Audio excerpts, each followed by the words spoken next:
Dice, fracción tercera, la capacidad de almacenamiento que determine la Secretaría conforme a las disposiciones jurídicas aplicables. Debe decir, en el caso de las actividades de distribución y comercialización de petrolíferos, la capacidad de almacenamiento que determine la Secretaría conforme a las disposiciones jurídicas aplicables. Cuarto transitorio. Dice, la autoridad competente procederá a la revocación de aquellos permisos que a la fecha de entrada en vigor del presente decreto incumplan con el requisito de almacenamiento determinado por la Secretaría de Energía conforme a las disposiciones jurídicas aplicables. Debe decir, los permisionarios tendrán un plazo de 1 año a partir de la entrada en vigor de las disposiciones jurídicas que emita la Secretaría para determinar la capacidad de almacenamiento requerida en términos del artículo 51, fracción tercera de este decreto, para cumplir con dicho requisito. Una vez fenecido el plazo, la autoridad competente procederá a la revocación de aquellos permisos que incumplan con el requisito de almacenamiento. Es cuanto, diputada presidente.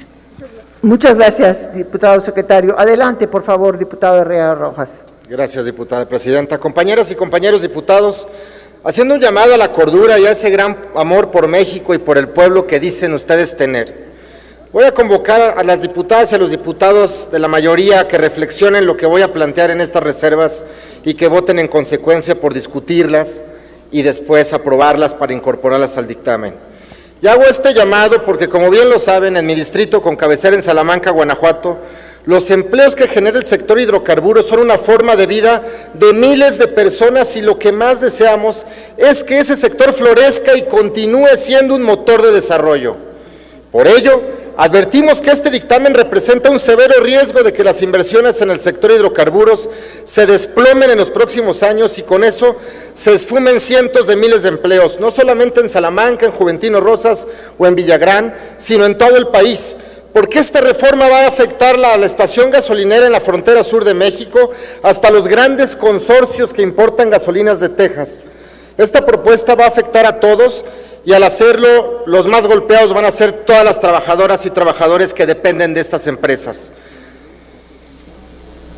Íntimamente ligado a este precepto del artículo 4º transitorio, se plantea otorgar un plazo de 1 año para que los permisionarios que no tengan la infraestructura para cumplir el mínimo de almacenamiento puedan tener la oportunidad de regularizar su situación. La realidad es que en México la capacidad de almacenamiento se encuentra concentrada nada más en Pemex y los particulares han desarrollado poca infraestructura en este tema.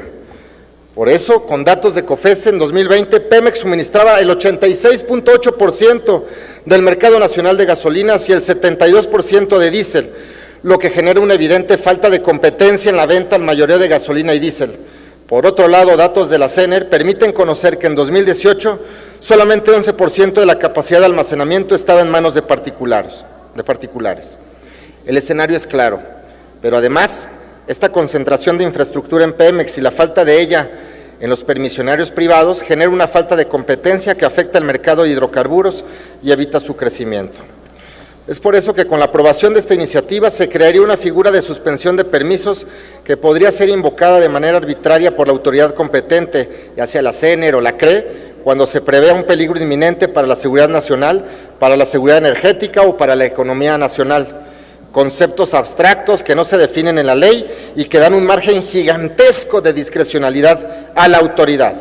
Es claro que esta propuesta es violatoria del principio de legalidad en su vertiente de debida fundamentación y motivación, pues la Constitución exige que todo acto de la autoridad esté debidamente fundado y motivado, por lo que no basta con que la autoridad exprese que puede existir un riesgo para la seguridad nacional, o la energética o la economía nacional, sino que debe probarlo antes de que afecte al particular.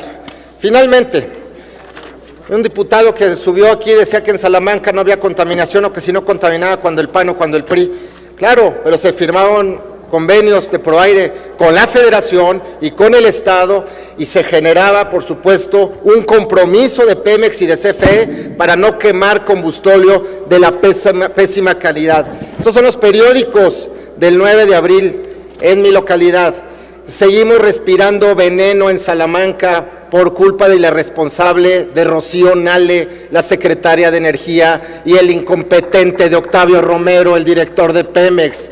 Son los funcionarios que puso el presidente López Obrador y que están llevando a la quiebra a Pemex, y lo van a llevar ahora a CFE con la reforma a la industria de la ley eléctrica que ustedes aprobaron.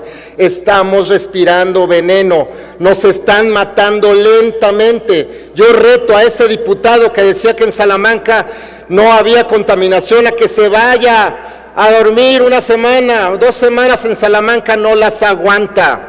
No las aguanta, porque estamos respirando contaminación, estamos respirando la porquería del combustóleo chafa que está quemando la termoeléctrica de la CFE.